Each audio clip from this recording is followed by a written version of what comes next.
Hey there, Cammy. Are you back home from the funeral already? Hello there, Aaron. I noticed that you weren't at my husband's funeral despite the fact that you're his mother. Yes, I really wanted to be there, but I just had so many things going on. You were too busy to attend your own son's funeral is what you're telling me. Didn't you want to have your last goodbye with him before he was cremated? Well, I would have liked to, but I feel like there really wouldn't have been a point. I mean, you know that Tom hadn't been talking for some years before he passed away. But it isn't like you two had a fight and decided not to talk to each other ever again or anything like that, right? Actually, I suppose you could say something similar happened between us, actually. Tom borrowed money from me and then just moved out to live on his own. Not to mention that he hardly ever called home. He basically abandoned his family and wasn't a good son during his life. So I didn't really see why I should interrupt my busy schedule just to attend the funeral for a person like that. Well then, why are you even messaging me like this in the first place? Well, now I'm not so busy, so I think I have the time to head over and see where you're keeping him. Oh, I see. Well, if you wanted to come and pay your respects, I think that'd be really nice, actually. In fact, I think he would really like it if you did. Oh, yes, that's right. I'll be coming over to pay my respects. In fact, I'm going to be paying my respects to him every single day. You're going to visit him every day? Sorry, I'm a little confused. Are we talking about the same things right now? Well, I mean that as of tomorrow, I am going to be living in your house. So get a room ready for me. Thanks. Sorry, I still don't understand. You want to live with me? Did you mean to say that you were going to be living near me or something? I don't get what you mean by that. I meant exactly what I said. I'm going to be moving into your house, and you and I are going to be living there together. So you're really going to move here? But who are all you bringing with you? Oh, not many people, just me, my husband, and our daughter. That is to say, your sister-in-law. Hold on just a second. Why are you doing all this? I don't understand. Well, the house that you're living in right now belonged to Tom, didn't it? So, as his closest blood relatives, we should have a right to live in that house too. There are plenty of mixed-generation houses who a couple takes in one set of parents to live with. I heard of that happening, but you have a house. Why do you need to move into mine? I mean, why would you put yourself through all this just to share a living space with me? Well, we actually don't have another house since we sold our old place. You're not serious, are you? You sold your family home? You do know that it was my grandfather who built that house, don't you? And that explains why it's rotting and falling apart now.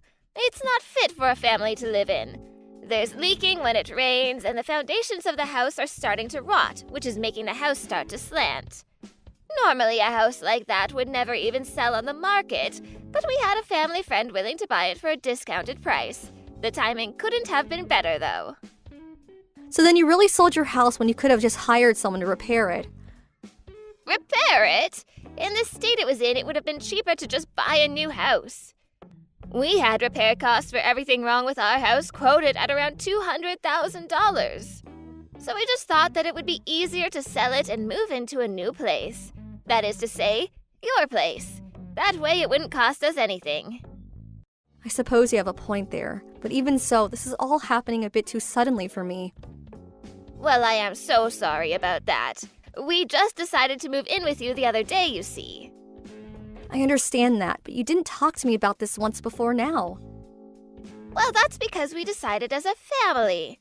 So anyways, we're going to be arriving tomorrow in the evening, okay? So the least you could do is clean up around the house a little and try to make it look presentable. Can we just slow down for 1 second? I mean, there's a way to change your mind about this at all? That's right. We've made our decision and we don't intend on changing it. Besides, you are just Tom's wife. You don't have an actual right to tell us what we can and can't do now that he's gone. But I'm going to be away at work around the time that you're going to be coming over. I work in the evening. Well, then just leave a spare key for the house in the mailbox or something, jeez. We've already packed up our things and have been stacking boxes getting ready to load into moving vans. See you soon, Cammy.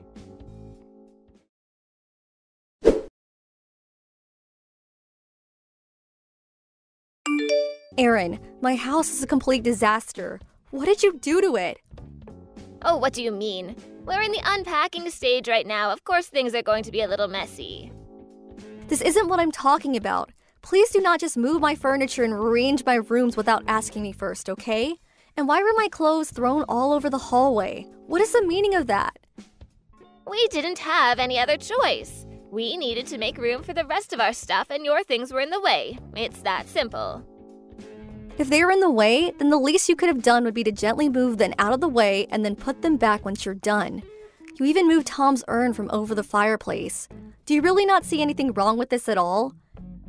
Oh, please, I just moved it off the ledge where I could have fallen. I'm sure my son's spirit will forgive me for doing so. And where are the three of you right now? Did you all step out even though the house is a total disaster now? Well, we were getting tired of all the moving and rearranging, so we went out to eat. We looked up a really good Chinese spot here in town. I think we might be regular here. It's so tasty. I am so happy you're already setting in well into the neighborhood. So, anyways, while we're all out eating, would you mind tidying up just a little? I mean, the least you could do is make sure that we have a space to sleep tonight when we get back. Excuse me? You want me to clean up this mess by myself? Well, yes. I mean, you're my daughter-in-law, that's your job. It's all thanks to the efforts of my late son that you're even able to live in a house like this. So the least you can do is take care of his family now that he's gone. But I just got home from work and I'm exhausted. Oh, you think you're exhausted? We've been moving things all day. If you're looking for pity from us, you've come to the wrong people. Honestly, you really have no idea just how spoiled you are. All you ever do is complain about every little thing. Erin, please, I do not mind helping you clean up all this, but I just can't do it by myself. Can you all please finish your meals and come back? I would like some help moving the furniture back as well. You mean you can't even handle doing that on your own? I wouldn't mind so much about how spoiled you are if you would at least do some work around here. You're still young, so quit complaining. But I'm complaining about what you all did to my house. Don't you get that? And you were talking about needing to make room for all of us, but this place isn't built to house 4 people. I mean, the place only has 3 rooms. You're right about that. 4 people is a little bit cramped. I know. How about you move out, and then there should be room for all of us? You're asking me to move out of my own house? Why do you keep calling it your house? We all know that Tom was the real owner. And as his closest family, that means that what's his is ours. You have no say in any of this at all. And we are well within our rights to throw you out of the house if we so choose. What are you talking about? I'm the owner of the house.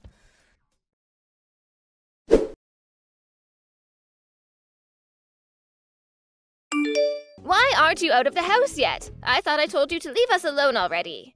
My daughter wants her own room and won't quit bugging me about it.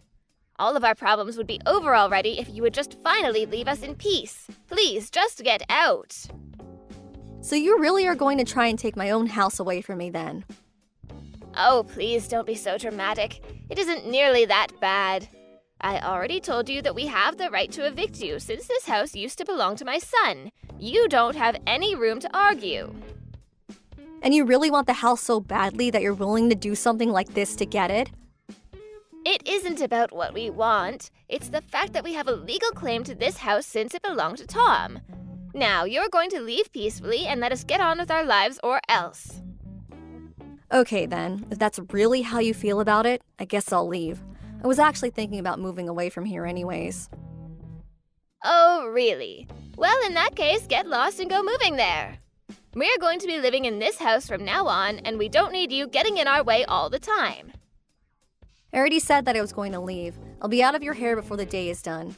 Although I should warn you that Tom didn't leave anything behind. There was no inheritance of his to claim.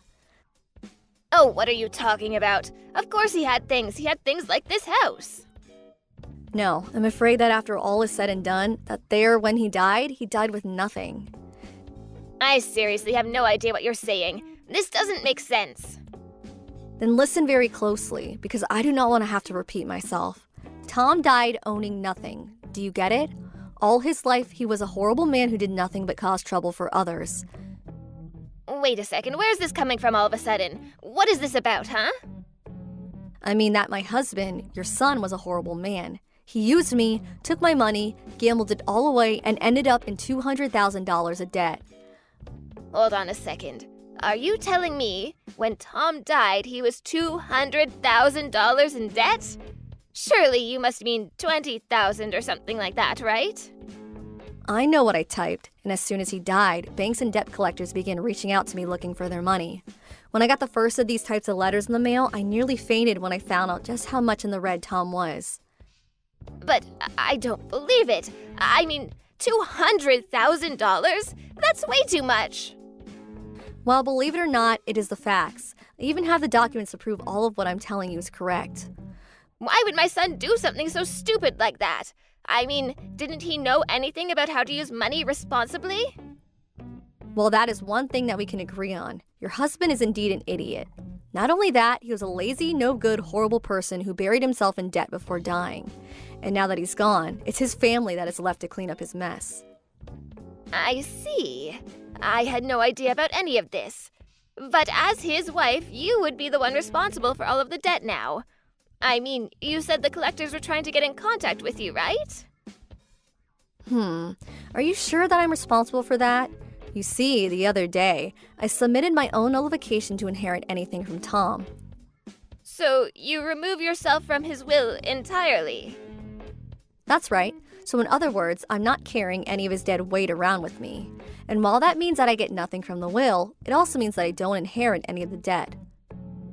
But then, who is going to end up taking all of that?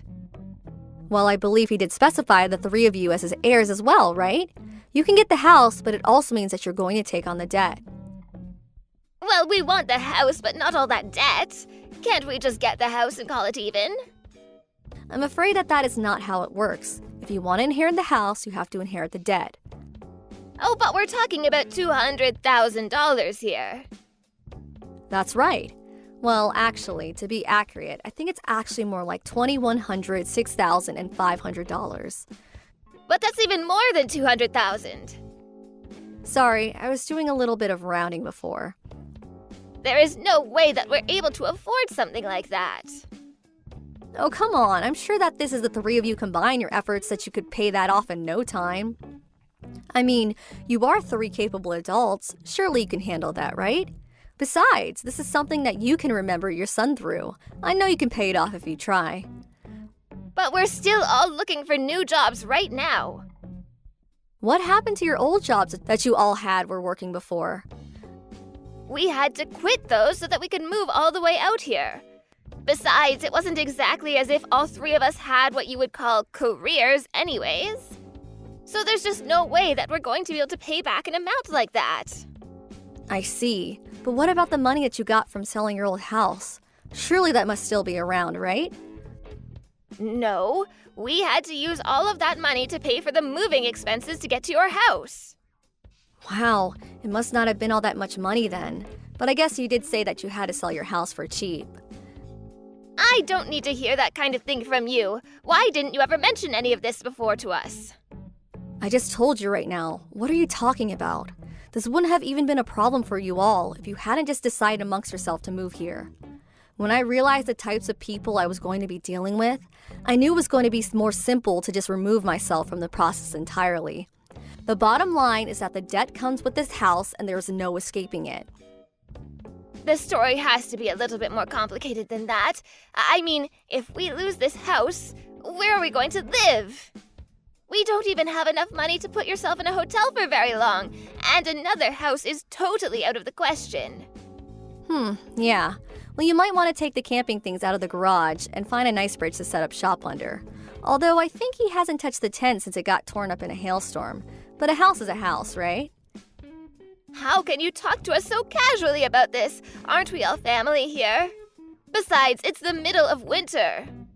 Yeah, I know. Feel free to take some of the winter clothes we have in the closet, too. You'll need them.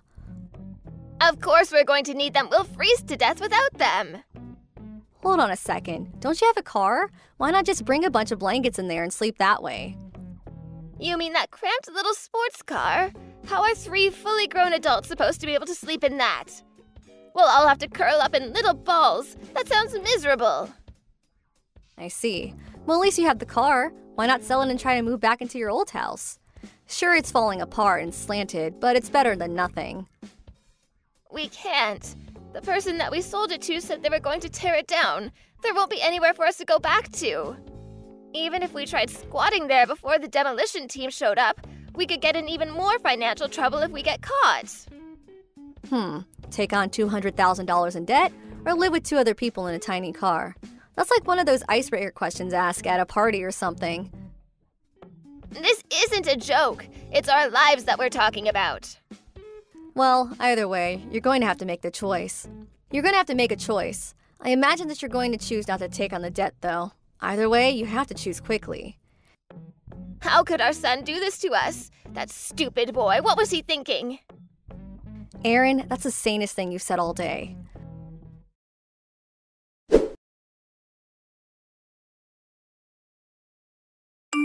Cammy, are you there? I have a little favor to ask of you. Is there any way that I could get you to help us out just a little? Well, it's been a while since I've last heard from you. How have things been going? Please, we desperately need money. We can't keep going on like this. Oh my. Well, where are you all right now, and what are you all doing? We're still living in the house. This damned house our stupid son left us. So then you chose to take on all that debt? We didn't have any other choice. We wanted to leave it first, but we couldn't. Huh? Well, what is that? What brought you back to live there? After the first week of trying to live and sleep in that car, we were all so sore and uncomfortable. My husband can barely even move now. Oh my, I suppose spending that much time in such a cramped space really can't be good when your joints are that old. It's like you're living in an airline seat or something. Well, anyways, that's why we had to go back to the house. We just couldn't stand to live like that anymore. And it sounds like the choice has been made for you. We even tried to camp outside a little, but it was so freezing cold we couldn't do it. Yeah, I mean, we are in the dead of winter over here. I don't blame you for that. It was either take on the debt or destroy our bodies. We thought about selling the house and putting it towards paying off the debt as well, but we would have to wait until the weather improved before we could even do that. Sounds to me like you all are trapped there for a while then. Oh, and there was one thing that I forgot to tell you about the house. I'm actually not sure if you'll be able to sell it, actually. What are you talking about? Why wouldn't we be able to sell the house? Well, you probably noticed the mountain face that is basically right being behind the house, right?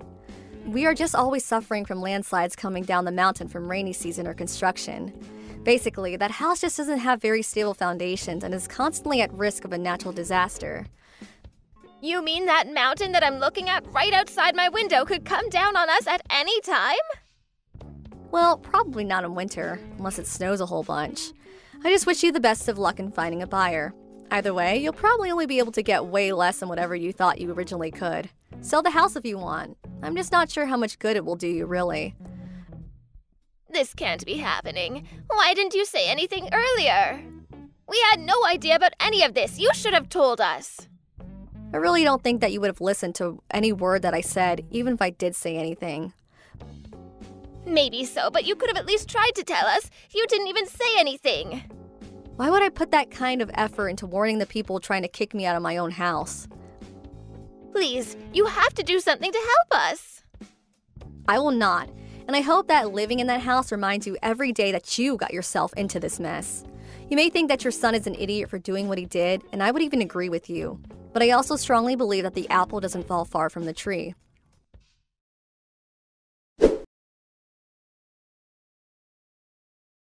In the end, Erin and her family stayed in the house and took on the $200,000 of debt.